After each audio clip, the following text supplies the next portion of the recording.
galuu yoo jedhu garaan keessanii galuu yoo jedhu garaan keessanii obsiitanii maa biyyaa ormaa teessanii. Assalamualaikum warahmatullahi wabarakatuh. Akkam jirtu kabajamtoota fi jaalatamtoota hordoftoota OCM YouTube nageenya keessan badhaadhaan eegaa jira. Alhamdulillah guyyaa har'aas odeeffannoo baay'ee tokko barbaachisaa ta'e gaafii hedduu keessanii kan ta'e qabadhee dhufee jira. Warroonni yeroo jalqabaatiif gara YouTube channel kana dhuftan subscribe gochuudhaan maatii keenya kan ta'e like share gochuudhaan nu cinaa dhaabbadhaa isiniin jira. Amma xumura qophii keenyaatti nu wajjin turaan affeerraa kenna qophii kana qopheessee isiniif kan dhiyeessu obboleessa keessan Ibraahim Buriitii amma xumuraatti nu wajjin turaan affeerraa kenna egaa guyyaa har'aa odeeffannoon qabadhee isinii dhufe mana luukii 61 mukaan ijaaruudhaaf qarshii hamma nu gaafateettan namoonni hedduun irra deddeebitanii na gaafataa turuun keessan ni yaadatama. Kanaaf gaafii kanaaf waan deebii isiniif taatee qabadhee isiniif dhufee jira jechuudha. Kanaaf yeroo baay'ee namoonni hedduun kan gaafatan kana waan ta'eef maaliif mana giddu galeessa ta'e tokkodha jechuudha. Manni giddu galeessa ta'e tokko namni hedduu yeroo baay'ee kan ijaaratuu fi kan ijaarachuus danda'u 60 hamma 70 jidduu kan jiru kana jechuudha. Kutaa hedduus ta'uu danda'a. Egaa manichi kanarrumaa yookaan kutaa 3 hamma kutaa 4 qabachuu danda'a. Mana baay'ee tokko bareeda ta'e jechuudha. Kan ammoo giddu galeessa kan ta'e jechuudha. Kanaaf yeroo darbe irra deebi'ee isin biraan gahee jira. Kanaaf gatii yeroo ammaa kana garaagarummaa qabaachuu ni danda'a. Meeshaaleen kana duraa fi gatiin meeshaalee yeroo ammaatti gurguramaa jiru garaagarummaa hedduu qaba jecha keessatti simmintoon wal qabate akkasumas guyyaa darbee isin biraan gahaa kan ture shiboo girfii wal qabate fi seeraamikii hamma shakilaatti walumaa galatti guutumaan guututti meeshaalee ijaarsa mana hundi isaa dabaluun isaa ni beekama jechuudha. Kanaaf garaagarummaan jiraachuu ni danda'a waan ta'eef kan yeroo kana kan guyyaa har'aa Sambiraan gahaa isiniin jecha egaa jalqaba irratti manicha kana meeshaaleen barbaachisan muka jechaadha. Munni manicha kana barbaachisu jalqaba isaarraa kaasee hamma xumuraatti qarshii 45 qopheessuu ni dandeettan yookaan immoo qarshii 45 yoo qopheessitan manicha kana muka mana kanaaf bituu ni dandeettan jechaadha. Egaa tartiibuma inni ijaaramu jecha mana tokko egaa ka'umsa isaa kaafree booda egaa dhoqqeen immoo harka lama yookaan immoo hamma harka sadii naannootti dhahamutu jira. Harka sadii kana erga dhahame shiboo girfii kan guyyaa darbe simbiraan gahe sana isa fayyadamuudhaan ashawaa manicha kana rukunna jechaadha. Kanaaf isa taansuudhaan egaa muka qarshii 45 kanaan egaa muka binnee booda dhakaan manicha kanaaf barbaachisu qarshii 10 qopheessuu ni dandeenya jechaadha. Yeroo baay'ee manni namoota hedduu kan daaqu kan immoo kan jiguutu argina. Maaliif naannoo tokko tokkotti biyyeen salphaadha yookaan immoo biyyeen ulfaatina hedduu qabachuu kan hin dandeenyetu jira. Gaafa ijaarre yookaan immoo ijaarree guyyaa takka lama keessatti waalii keessaa yoo hiniine yookaan immoo dhakaadhaan yoo hiniine manichi keenya haaluma salphaan nu jalaa jiguu danda'a jechaadha. Kanaaf yeroo inni jige yookaan immoo yeroo inni gar tokkotti daaqe isa jisseen bifa haarawaan ijaaruu dandeenya. Egaa kana wantoonni akka kun baasii hedduu nu saaxiluu ni danda'a jechaadha. Kanaaf akkuma ijaarreen dhoqqeessoo osoo hin dhoofne ashawaan osoo hin rukunne osoo dhakaadhaan hiine baay'ee tokko barbaachisaadhaa fi wanta gaarii ta'e jechaadha. Kanaaf qarshii 10,000 manicha kanaaf dhakaan gahu nuuf gaha jechaadha. Ittaan suudhaan simmintoodha. Simmintoo manicha kanaaf gahu kuntaala 77 hamma kuntaala 80 nuuf gahu ni danda'a jechaadha. Maaliif 77 hamma 80 kan jiru kun yeroo baay'ee manni mukaan ijaaramu kun simmintoo fi ashawaan inni fudhatu baay'ee standardii waan ta'e miti dhaabbataa waan ta'e miti jechaadha. Kana mukaan waan ijaaramu inni sun gara keessatti dhommaqu wanta akkasii waan jiruu fi simmintoo bakka tokko tokkotti harmaataa baay'ee gaafachuu fi bakka tokko tokkotti salphaa gaafachuu ni danda'a. Egaa waan standardiin taaneef 70 hamma 80 garaagarummaa kuntaala 3 kana uumuu ni danda'a jedheeti. Kanaaf kuntaalli tokko yeroo kana gabaarratti qarshii 700 kan inni gurguramu.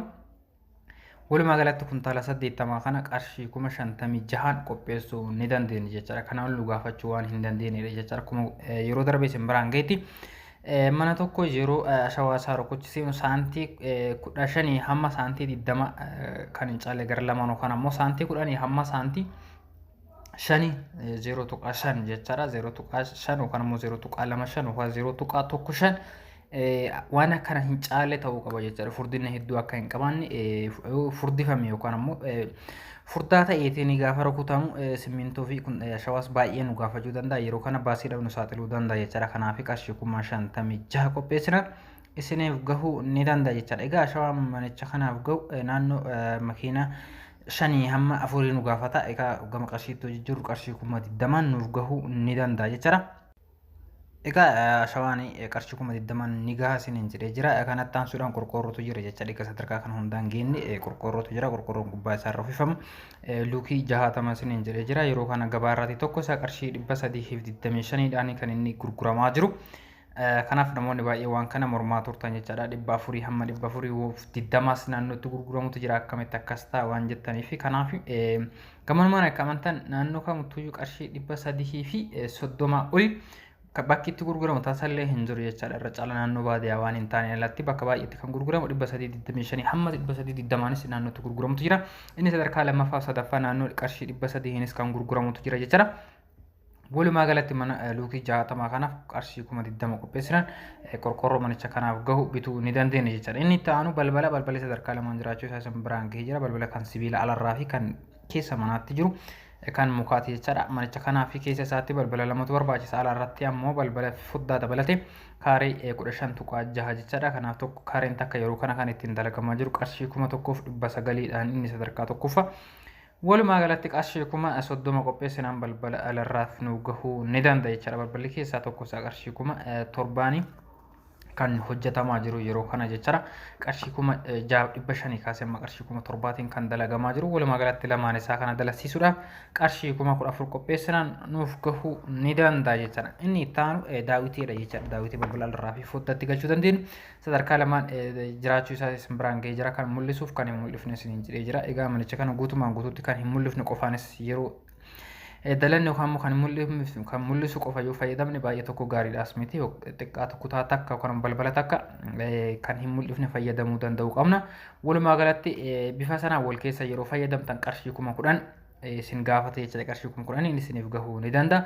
Warroonni kan mul'isu qofa fayyadamnaa isa mul'ifne hin barbaannu warroonni jettan qarshii 6,000 isiniif gahuu ni danda'a jechaadha. Maaliif inni mul'ifne gatiin isaa baay'ee tokko widdiidha. Kaareen takka amma qarshii 1,800tiin kan ittiin gurguramtu jechaadha. Egaa isa mul'ifne qofa yoo fayyadamtan qarshii 6,000 akkuma isin jedhe walakkaa kan mul'isu walakkaa kan hin mul'ifne yoo fayyadamtan qarshii 10,000 isiniif gahuu ni danda'a jechaadha. Inni itti aanu mana fincaanii hojjechiisuudhaaf manichi kun akkuma isin jedhetti keessa mana bultii keessa mana fincaaniif shaaworis kan hin qabne jechaadha. Aluma isaarraa qofa kan qabu. Walumaa galatti mana fincaanii alarraa kana dalasiisuudhaaf qarshii 10,000 kudha lama nu gaafachuu ni danda'a jechaadha. Isa taansuudhaan seeraamikii fi jigsamii isaa isin biraan gahe jechaadha. Gatiin seeraamikiin kaareen tokko qarshii 400 jiraachuu isaa isin biraan gahee jira. 450 hamma 470ttis bakka itti gurguramutu jira jechaadha. Innis akkuma sadarkaa garaagaraa qabuun manichi kun kaareen manicha kenna kaareen isaa 90 kaaree meetiriidha jechaadha. Warroonni seeraamikii fi jigsamii galchan kaaree kana kan dalagani. Egaa walumaa galatti seeraamikii kana galchuudhaaf qarshii 36,000 qopheessina nuuf gahuu ni danda'a. Jigsamii isaatiif qarshii 31,000 yoo qopheessine nuuf gahuu ni danda'a jechaadha. Jigsamiin 350 kan ittiin dalasiifamaa jiru jechaadha yeroo kana kaareen isaa.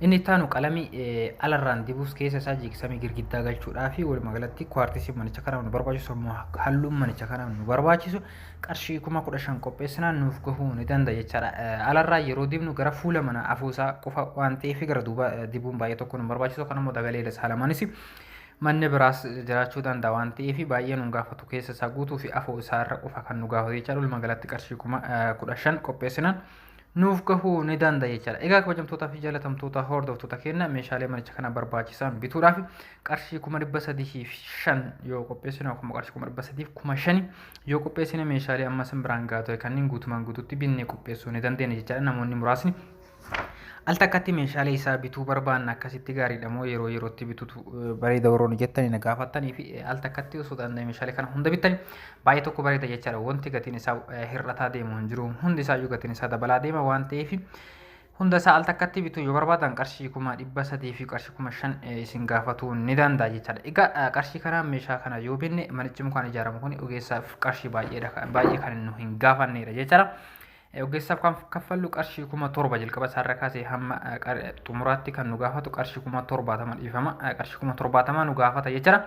Walumaa galatti ogeessaaf kaffalu dabalate bittaa meeshaalee kanaaf qarshii 375 hanga qarshii 400 qopheessinaan manicha luukicha 60 kana haala amma isin jedhe kanaan mukaan bareechiftanii ijaarachuu ni dandeettan jechaadha. Egaa kabajamtootaa fi jaalatamtoota hordoftoota keenya viidiyoon guyyaa har'aa qabadhee isin dhufe kan hanga ammaa hordofaa turtanii viidiyoo biraatiin yeroo biraa hamma walitti deebinutti nagaan nuuf turaa nageenyi keenya bakkuma jirtanitti isin qaqqabu jecha irra deebuudhaan viidiyoo kana laayik gootan malee hin daawwatina sabiskiraayib godhaati nu cinaa dhaabbadhaa isiniin jedha nagaan tura. Galluu galluu yoo jedhu garaan keessanii galluu galluu yoo jedhu qubsiitanii maa biyyaa